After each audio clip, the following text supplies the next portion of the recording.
Hello everyone, I'm Meredith Spresser and these are my girls. I have been collecting female action figures probably for about 15 years now. And as Dan can attest, they lived around my desk until about a month ago when I left the museum. The story is that when I was younger, I was very much a tomboy, and I always wanted to play with like the He-Man figures and the G.I. Joes and stuff like that, but I was always really disappointed that the female figures looked like the guys with lumps on their chests. Like, they were really horribly ugly. So, fast forward a few years, my brother comes along, he's 8 years younger than I am. So my mom, of course, put me in charge of picking him up from school every day. And we would go to Toys R Us. I could pick him up from school, we'd go to Toys R Us, and why is this thing on advance? Yeah. Okay, yes. No, I'm just waiting right now. Yes. Right. And so we're standing in Toys R Us one day, and he's, looking at the wall of G.I. Joes, and I kind of turn around like this. And I saw this amazing action figure, and she'll be up next. Her name's Angela. And I was like, oh, they made a girl! I got so excited. This is Angela. And I was just like, fabulous, this thing. So, of course, I bought her, took her home. And, everybody's always talking about keeping these things for, future investment or whatever. No, they're just cool. I couldn't leave them in the box. So that was the beginning of the end for me. I think I'm now up to about 78 action figures. And they are all women. I am extremely picky about my girls. They have to be, very well sculpted. And in fact, I've been given a few by very well-meaning friends over the years, and usually those are not up to my standards, sadly. But what's been kind of fun about it, as the years have progressed, you saw Angela starting, and she was one of the earlier ones, and then they start, turning into this. These are like my four most recent ones. I literally just got these right after Christmas. I haunt comic book stores, toy stores, the internet. There's one particular company that I'm a huge fan of. It's called McFarlane Toys. Todd McFarlane's the creator of the Spawn comic book series. I couldn't care less about the comic books. I just love the girls. And so I'm constantly looking at their website. This one is one of, actually the last girl that McFarlane Toys made in like 2009.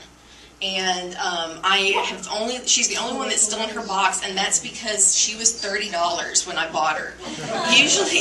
Usually they're like 10 to 20 bucks, and I was like, all right, if she's $30, she's staying in the plastic. And that's like my limit, because there's the She-Ra action figure that I wanted, and she was 40, and I was like, I'm not doing that. But one of the things I have learned over the years is the plastic, as it ages, kind of sags. Like, these girls, I really don't think were meant to be taken out of their shells and put on shelves. So Put that on pause for a second. When I bought her, she was flying majestically, and now she's just kind of laying on herself.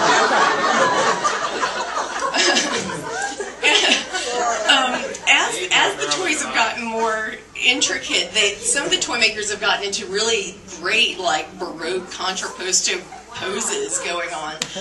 And they create some fabulous bases to go with them. That base actually spins 360. They also make little bases to go with them, like this whole playset with Trinity running across the wall. Over the years, I have lost more weapons than the Army. In fact,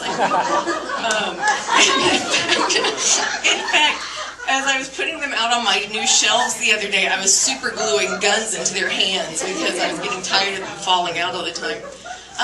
Some of the companies, actually McFarlane particularly, is bad about making variations. So these are actually the same two figures, but with different paint jobs and or heads. Like, these two had two different heads, and the first two had like different kind of body styles to them.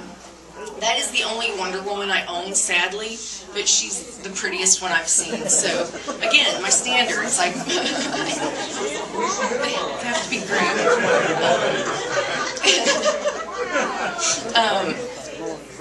That one is from the Kingdom Come comic book series. This is actually my favorite, my all-time favorite. She's called the Voodoo Queen, and she's kind of frightening, but also just terribly gorgeous. And I actually showed her off to a Haitian artist that came in the museum one time who does work related to voodoo. I'm like, you've got to see my girl. And I'm like taking her out in the gallery.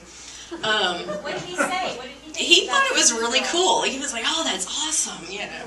And that's kind of the reactions I get to my girls over the years have been pretty interesting. I'm glad I worked in an environment that kind of put up with this eccentricity of mine. Because, you know, you get artsy people coming in and they're likely to, you know, say anything. I've always thought she had the prettiest face. She's actually one of my older ones. Speaking of boob jobs, I heard someone yelling that. I've moved these to 4 different offices and now to my house, and one thing I also learned is that large breasts collect a lot of dust. This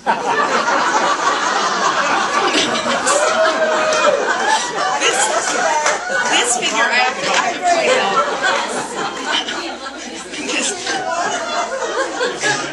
This figure I have to point out because I actually had her signed by the actress that played her. I went to a comic book store. I found out the stars of this show called Farscape were going to be there, and yeah, Rosie is one of my uglier girls, but it's Rosie the Riveter. I mean, I had to keep Rosie. You know, it didn't matter that she's ugly. But yeah, so I had that other one signed by Gigi Edgley, and that's why she has like squiggles across her belly. And I totally geeked out. I couldn't speak to this woman. I was standing there going, "Come on, you please sign my girl." It was pretty bad. I've been inspired to make a few. This is actually one that I've made. I've made 4 total, 2 male figures and 2 female figures. One of the things, I use Sculpey as the media. I build a aluminum foil armature, and then I cover it with Sculpey. And Sculpey, unfortunately, is also fairly brittle, so she's pretty well beaten up. I've super glued arms back on. She's missing a thumb. It's kind of sad.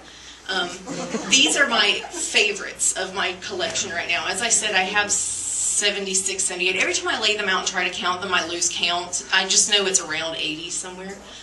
And there they are in my apartment in their new home. I had to buy 2 shelves, and the shelves are almost full. So those are my girls, and I hope you guys enjoyed my presentation.